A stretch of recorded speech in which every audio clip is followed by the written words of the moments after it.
ஆத்து மணலை திருடுவது குத்தம், தேச துரோகம், பூமி துரோகம்.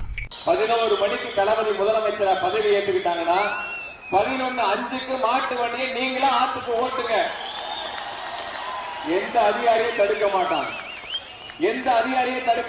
தடுத்தா எனக்கு போன் பண்ணுங்க. அந்த அதிகாரி இருக்க மாட்டாங்க. எல்லாரையும் அட்ஜஸ்ட் பண்ணா குவாரி ஓட்டுறோம். நியாயமா ஓட்டணும். எந்த வேலையும் செய்ய முடியாது. 80 லட்சம் 1 கோடி ரூபாய் பில்லு கட்டு உள்ள வந்து உட்காந்துக்கிறோம். 1 ரூபாய் கட்டு வந்து உட்காந்து. கரூர், மயிலாடுதுறை, தஞ்சாவூர்ல மணல் மாஃபியா லாரிகள் டிஎம்கே ஆதரவோட ஃப்ரீ பாஸ் போட்டு ராஜா மாதிரி ஓடுது. ஆறு வறண்டு போச்சு, ரோடு குழி, தண்ணி இல்ல. ஆனா அரசு அதிகாரிகள் கண்ணு மூடிட்டு இருக்கு.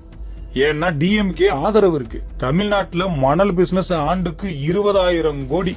ஆனா அரசுக்கு வருமானம் வெறும் 200-300 கோடி தான். மீதி எங்க போச்சு? கடந்த வருஷத்துல இல்லீகல் சாண்ட் ஒர்த் மட்டும் 4,730 கோடி திருட்டு.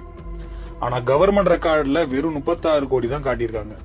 டிஎம்கே ஆளுங்க இப்பவும் சமூக நீதி பேசுறாங்க. ஆறு வறண்டா என்ன, பாக்கெட் நிரம்னா போதும், அப்படித்தானே? இந்த மாஃபியா கொல்ல நின்னாதான் நம்ம ஆறுகள் பிழைக்கும். சாபம் விடுறது கூட 1 படி மண் இல்லாம பண்ணிட்டானுங்க.